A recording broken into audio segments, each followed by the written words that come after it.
Hey guys, welcome back to the channel, and today we're going to be reacting to Why Eminem never feared Suge Knight. why is never like capitalized. Suge Knight, a name that could send chills down the spine of anyone in the hip-hop world. He sounds kind of scary, like what he's been Suge? responsible of. Yeah, he's in Scared of jail. Suge Knight. They was terrified.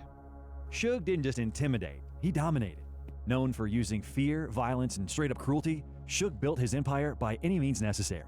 Whether it was beating people senseless, forcing them to drink urine, or as legend had it, hanging them off balconies just to squeeze out a signature, his methods were as ruthless as they come. That nigga Suge Knight was a cold gangster. Yo, Ron. Suge was the boogeyman of the music industry, but one person didn't give a damn about who he was or what he did. Because he had Trick. Slim Shady. Eminem wasn't intimidated by Suge or anyone else. When threats came, Eminem stood his ground. He said, hey man, Suge sent him a message. I was like, oh shit. Still, M wasn't rattled. This is when I knew Eminem was real. He's like, okay, man. This is when I knew. I'm like, damn, Eminem is a real nigga. These niggas. Because here's the thing about Eminem. He's from Detroit. He's been through it all. He's from Detroit. He's from Detroit, man. He's from 8 Mile, bro. Suge Knight may have been the most feared man in hip-hop, but M, he was ready for anything. So yeah, of course, M was ready to go. He was ready to go. And that fearless attitude was put to the test on one of the biggest nights in hip-hop. Well, in 1999 at the Source Awards, Suge Knight sent his henchmen, man. In '99, Eminem was making all the noise. His album, the Slim Shady LP, had just dropped, and his single, My Name Is, was on fire. He might have been a rookie in the game, but he was already turning heads so much so, he was invited to present the Best Live Performer Award to DMX at the Source Awards.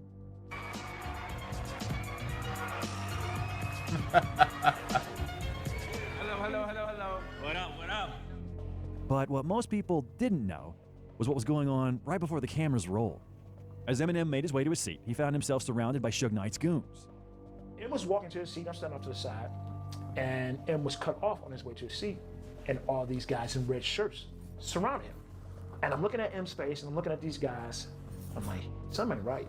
So I start making my way around to come up the aisle, and next thing I know, you see all these guys talking about death row, death row. I was like, death row, what's it got to do with him? He said, hey man, Suge sent him a message. I was like, oh, shit. Despite the tension, Eminem didn't lose his cool. He excused himself, went up to present the award to DMX, and then returned to his seat as if nothing happened. Yeah, he didn't look like anything was going on. However, Suge's crew was What message were they sending? Like, what beef M had with Suge Knight? I guess I don't know, to flex his power, like an emerging artist. To stay in your lane or something? Yeah. wasn't done with M yet. After the event, as M and his security headed out, Suge's guys were still waiting for them outside. After that, we got out of there. We called the limo. This is where it gets up. We called the limo. Death Row is still sitting out there waiting for us. The limo's pulling off as we're coming out. Death Row's behind us. It was like, this motherfucker's trying to kill us, man. What they trying to do? What do they want? I don't understand. What do they want? M's ready to swing on someone if he has to. Yeah, man. You know, like I said, he ain't no punk. But why was Suge Knight, the CEO of one of the most legendary record labels, coming after Eminem? To understand that, you have to have a closer look at wild things that were happening at Death Row record label at that time. In the mid-1990s, Death Row was the biggest record label around. They dropped legendary albums like Dr. Dre's The Chronic, Snoop Dogg's Doggy Style, and Tupac's All Eyes on Me. Their success made them untouchable. But behind the scenes, the name Death Row started to mean something darker. The label became known for fear. I mean, Death Row is called Death Row. What can be darker than Death Row? Did you It's know? like... Did you know Bow Wow is part of Death Row? Bow Wow? He is. Really? He's always a forgotten member. I don't know why he's never included. He's part of Death Row too. Wasn't he with JD? He was part of Death Row as a kid. But then he later signed with JD, right? I don't know which came first. I think. No, because he did have his breakout song was a Snoop Dogg. Mhm. So I do believe that he was with Death Row first, but then he eventually signed with SODEFMOB. Intimidation and control. And at the center of it all was Suge Knight. Suge's tactics weren't just aggressive, they were criminal. No, that's actually part of that song with Snoop Dogg. So he was with the So Def. No, because that's Hi, my name is Bow Wow Wow UPO. That's part of that song, SOSO. Oh. Once, he forced 2 rappers from the label to strip naked at gunpoint and pistol whipped them for using the office phones without his permission. If anyone in the label stepped out of line, Suge would drag them into the storeroom and beat them senseless. Staff members would hear screams and crying through the walls, but they knew better than to get involved. They just kept their heads down, pretending nothing was going on.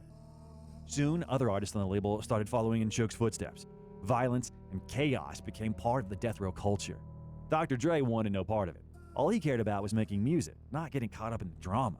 When things got too toxic, Dr. Dre made a bold decision. Absolutely, and I'm always going to believe and bet on myself. He walked away from the label, leaving behind his royalties and earnings. For him, the music was worth more than the chaos. Well, I don't lead by money. I've never let money lead my life. Dre went on to launch his own record label after. You know, I love when rich people say that. Why? Because when you broke... Yeah, tell me more about how you started making music, not because you wanted to make money. It's like... I feel like he just got to a certain point and level. Right, You when, can speak to when that. you already make the money, okay, then money don't lead you, fine, yeah. But it's like, we see all these, oh no, I started for passion. I didn't care if I was going to make money. Please. Aftermath Records, but Suge wasn't happy. Feeling betrayed, Suge wanted to make sure Dre regretted leaving Death Row. He tried everything he could to sabotage Dre's career. At first, Suge didn't need to do much, because Aftermath got off to a rocky start. Compared to Death Row's massive hits, Dre's early projects fell flat, and fans began to wonder if he'd lost his magic. And then, one cassette tape changed everything. While digging through demos with Jimmy Iovine, Dre heard something that made him go, "What the fuck and who the fuck that?" The voice belonged Hi, to my Eminem, name a is- young rapper from Detroit struggling to make ends meet. Raised by a single mother, Eminem had faced poverty, bullying, and hardship, but those struggles fueled his fire. In Detroit's underground rap scene, Eminem worked relentlessly to prove himself. Being a white rapper in a genre dominated by black artists made his journey even harder. But his raw energy and unique lyrics made him stand out. In 1998, Dre took a gamble and signed Eminem to Aftermath. Together, they created the Slim. So this is why they tried to step to M, because he was with Aftermath, and you know Aftermath is Dre who left Death Row. Oh, but I thought that happened. No, so this Be- was in '99 already, Oh. and Dre left Death Row before that. Okay. So he So Dre I thought left. he was coming after Eminem. Yeah, Dre left Death Row, and then Mhm. he started Aftermath, and Aftermath signed M, and that's why he came after him, because he was an Aftermath artist. Okay. Shady LP, the album that changed everything. It debuted at number 2 on the Billboard 200, selling 283,000 copies in its first week. The album. You know, 288,000. That's a ridiculous number nowadays, and that's only number 2. So number Yeah. 1 must have sold more than nowadays. People Doesn't get 200. You'll see that what 2 albums a year sell that amount of numbers. The album earned Eminem a Grammy for Best Rap Album and put Dre back at the top of the music industry. The duo became one of hip-hop's most iconic partnerships. But, as with any success, not everyone was cheering them on. Suge Knight, watching from the sidelines, felt threatened. By this point, Death Row Records had changed drastically. Does a rising tide really lift all boats? Dr. Dre left first, Pac died. You know, all of those things would kept us at number 1. The music changed, the direction changed. Tupac was gone, Suge himself was behind bars, and Snoop Dogg had become another thorn in his side. Just like Dr. Dre, Snoop wasn't interested in the East Coast versus West Coast feud. He stayed friends with people Suge considered enemies. And that didn't sit well with him. Tensions escalated quickly. Suge, furious over Snoop's defiance, even went as far as threatening to kill him. I seen my cousin Snoop, man. He was like, God, he was sad, man. You know, you can hear in his voice that, you know, I don't want to be here. Fearing for his life, Snoop decided he couldn't stay. He left Death Row, severing ties with the label. With Snoop gone, it was officially the end of an era. Suge had lost all his superstars, and the empire he built was falling apart. Meanwhile, Dr. Dre and Eminem were thriving. Their albums were topping charts, winning awards, and quickly becoming cultural icons. The Grammy goes to Mr. Controversy, Eminem. Seeing Eminem rise along. He caught that lady off guard. Look, she was about to say something. Mr. Controversy, You see that? He caught her off guard. Eminem. Seeing Eminem rise alongside Dre only fueled Suge's anger. He saw their collaboration as a personal attack and made Eminem his enemy. M had inherited Dr. Dre's beef by signing with Dre. Suge then began to do everything he could to discredit both Dre and Eminem. In a 2002 interview with Howard Stern, Suge took jabs at Eminem's authenticity, questioning whether he was truly from the streets or just a white rapper playing a role. What do you think of Eminem? It's not that hard to see. Like, if you go where he lived with his mom in Detroit, 8 Miles, quite rough. Like, what else you got to see? It would have been different for Eminem if he was like a rapper from the suburbs, for sure. And I think that information would have been found quickly with the quickness. Everyone would have called him out on it. But because he legitimately had like struggles and rough upbringing, that made it difficult for Suge Knight to kind of throw shade at him. So his talent really had to speak for itself. And this is what like bothers me about like K-pop, doing all the hip hop. Like, this is hip. Like, you see how much they life or death situations. Like, that's what hip hop is, and they're just like, just dancing around, kumbaya. If you really from the ghetto and you really doing those things you rapping about, you talking about, I can respect that. Right. If somebody else writing your rhymes, somebody else, if you telling somebody else's story, that really don't mean. Oh, somebody else is writing your rhymes. That's what he said about Eminem. I think that's what it is. Not about like coming from a struggle, this and that, saying that you sell this and that. It's like with hip hop specifically, the story needs to feel like it's you. That's your story. I don't know if like with K-pop, like for them singing those things, rapping those raps, it doesn't come off as believable or legitimate. It comes off gimmicky because it's not written by them about their own experiences. It's what they think hip hop should look like, and they try to mimic and what copy it should that. look like. Yeah. Right. There's no authenticity. But Suge didn't just stop at words. He tried to intimidate Eminem physically. In 1999, Dr. Dre and Snoop Dogg planned a Death Row reunion party in Hawaii, and Eminem tagged along. It was supposed to be a laid-back trip with family, kids, and wives. But the moment they landed, things took a turn. We were all going out. We were supposed to be on vacation and having a good time with our family and kids and wives, and just parlaying, man. As the plane land, they open the door up, and you got Honolulu police standing right there talking about, hey, y'all got to come with us. And it was about 20 officers, man. Say, hey, you guys got to come with us. Death Row Records is here, and they wreaking havoc. But that wasn't all. Suge wasn't done. In 2001, at 50 Cent's In the Club video shoot, he pulled up again, this time with a lot more men. Suge is coming! So I'm like, Suge's outside. Suge's outside. Everybody like, he was running, dropping. So Suge came, he had some Mexican niggas. Now, we from New York. You ain't never this seen... is funny reflecting after the fact, but I'm sure they were shitting bricks when this was during. And in that time, Yeah. Nigga with a tattoo on his forehead. Oh, Tony Yeo and G Unit's Rise challenges. Oh, I want to watch more about G Unit's Rise. I don't know the details about it. That's so interesting. Oh, yeah. 118th Street crew. I'm like, what the fuck? But Eminem didn't flinch. Instead, he walked right outside to face Suge and his crew. This is when I knew Eminem was real. He's like, I don't give a man. This is when I knew. I'm like, He even sounded like Eminem. That's something like Eminem. Eminem is a real nigga. These niggas, 50 niggas outside, what's up? And then the nigga Suge just walked away. The Mexican niggas looked kind of confused, like they didn't know what was going on. Eminem mostly stayed quiet about Suge Knight, and in 2004, his song Like Toy Soldiers explained why.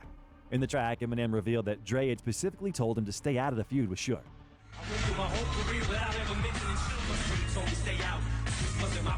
So Eminem had to stay quiet. So I did. I just fell back, watched and gritted my teeth. On a podcast titled Collect Call with Suge Knight, featuring Cat Williams, this is him Suge in took another jail. shot at him. This time, he This is criticized his podcast Eminem's in jail. Yeah, you Collect told me Call. he has a... I mean, listen. Collect Call. That's a clever Now, podcast you name. you can say whatever you want about Suge and his behavior and whatever, but the hustle never stops. The man's a hustler. Yeah. If a motherfucker has a podcast in jail, that's a hustler. posthumous collaboration with Tupac. Suge said, A lot of people been want to do like songs with Pac, and a lot of people, some people who did with Pac, and they never. There was only one Tupac project that ever flopped before, and that's the one Eminem did on unreleased. All the rest of them were successful. Now, calling an album that debuted at #1 on the Billboard 200 and went platinum a flop feels like a stretch. Fans were quick to call this Really? I mean, by definition, #1 is not a flop, so okay. out as another attempt by Suge to reignite his old beef with Eminem. But his comment also left others wondering, was there a bit of truth to what he said? In 2003, Eminem reached out to Tupac's mother, Afeni Shakur. He asked for her blessing to produce a posthumous album to honor the late rapper's legacy. She agreed, and in 2004, Eminem released Loyal to the Game. Fine, although the album was commercially successful, its reviews were mixed. Fans of Tupac felt the album lacked his signature raw West Coast energy. Instead, they criticized it for I didn't know Eminem produced it. It's interesting. sounding overly polished, with modern beats that didn't match Tupac's original style. To That's the some, one thing. it felt more Eminem, like he an can't Eminem pick a project. beat to save his life. Oh Lord. Who's responsible for picking beats? No, wrong person. Project than a true Tupac album. Eminem didn't respond, at least not directly. A few days into 2025, in what looked like an Eminem clapback, an unreleased Eminem diss track from the mid-2000s leaked, and it sent shockwaves through the hip-hop world. You know, The track, I like him better as a blonde. He needs to be back to being a blonde bombshell. called Smack You, was so ruthless that some fans believe releasing it back then would have put a lot more targets on Eminem's back. Others are already calling it one of the hardest diss tracks ever made. The song took direct shots at Ja Rule and Suge Knight. Eminem mocked Ja Rule's height and criticized his parenting. Then he turned his attention to Suge Knight, accusing him of killing Tupac and Biggie. Only shoot responsible for the deaths of the two greatest rappers to ever grace the face of this planet. The fact that Eminem would have dropped this song and faced off with the most feared man in hip-hop at the time just proves just how ready Eminem is to stand his ground anytime, any day. The next video I recommend you watch is about the beef between Interesting. Dre. Wow. Okay. Well, this is an interesting channel. Very well done video, like a mini documentary. That was pretty cool. Can you go to the comments? What people have to say? Very, very interesting video. I'm no expert on hood politics, but I've heard many people say that the white dude is often the craziest one because he got to prove himself twice. Okay, and now he got what he deserved, 28 jail sentence, 28-year jail sentence. Suge thought he could control everything and ended up controlling nothing. Eminem from Detroit, back then he probably been dealing with a lot of bullies and gangsters, or even worse than Suge. My teacher once said, when someone does not flinch by your threats, you leave them be. He thought M was Vanilla Ice.